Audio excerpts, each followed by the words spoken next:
سب سے بڑی بدنصیبی۔ اگر کبھی اماں اکیلے گاؤں چلی جاتی تو واپسی پر ہمیں مرونڈے سے بہلانے کی کوشش کرتی۔ ہم پہلے تو ننھے ہاتھوں سے اماں جی کو مارتے، ان کا دوپٹہ کھینچتے، پھر ان کی گود میں سر رکھ کر منہ پھاڑ پھاڑ کر روتے۔ کبھی اماں گاؤں ساتھ لے جاتی تو ہم اچھلتے کودتے خوشی خوشی ان کے پیچھے پیچھے بھاگتے۔ شام گئے جب گاؤں سے واپسی ہوتی تو ہم بہت روتے، ہمیں گاؤں اچھا لگتا تھا، ماں ہم گاؤں میں کب رہیں گے؟ میرے سوال پر اماں وہی گھسا پٹا جواب دیتی، جب تو بڑا ہوگا، نوکری کرے گا، بہت سے پیسے آئیں گے، تیری شادی ہوگی، وغیرہ وغیرہ۔ یوں ہم ماں بیٹا باتیں کرتے کرتے تاریخ ڈیرے پر آ پہنچے۔ مجھے یاد ہے گاؤں میں بابا مظفر کے ہاں شادی کا جشن تھا۔ وہاں جلنے بجھنے والی بتیاں بھی لگی تھیں اور پٹاخے بھی پھوٹ رہے تھے۔ میں نے ماں کی بہت منت کی کہ رات ادھر ہی ٹھہر جائیں، لیکن وہ نہیں مانی۔ جب میں ماں جی کے پیچھے روتا روتا گاؤں سے واپس آ رہا تھا تو نیت میں فتور آ گیا اور چپکے سے واپس گاؤں لوٹ گیا۔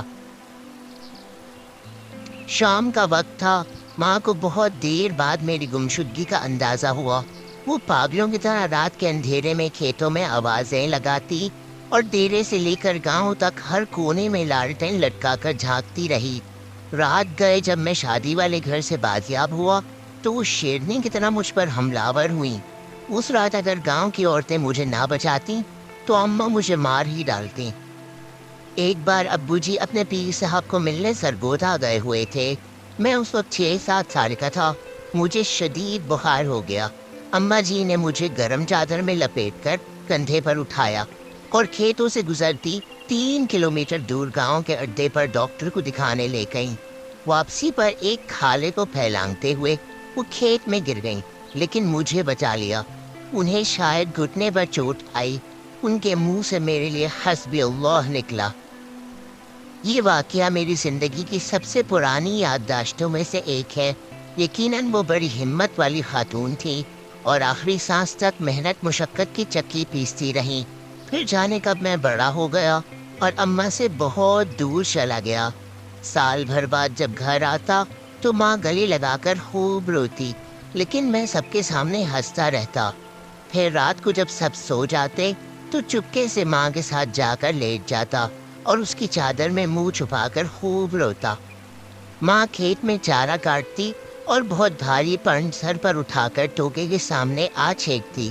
کبھی کبھی خود ہی ٹوکے میں چارہ ڈالتی اور تو خود ہی ٹوکا چلاتی۔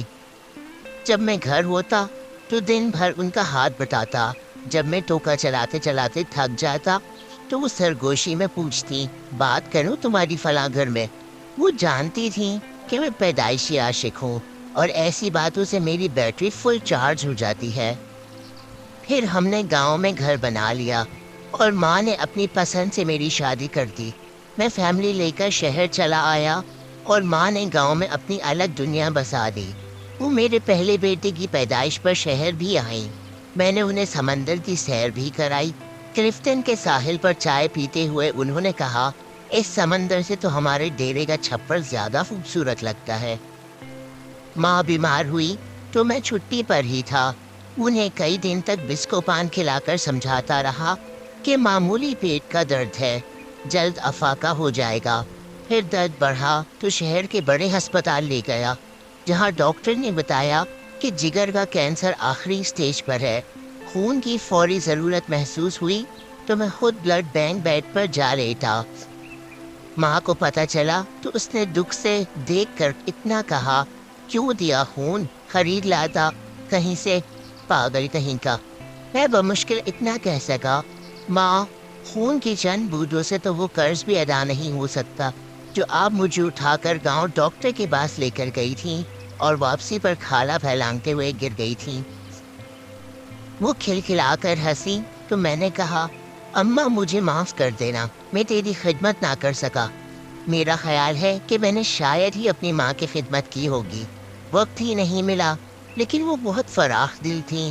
بستر مرگ پر جب میں بار بار اپنی کوتاہیوں کی ان سے معافی طلب کر رہا تھا تو کہنے لگی، میں راضی ہوں بیٹا، کاہے کو بار بار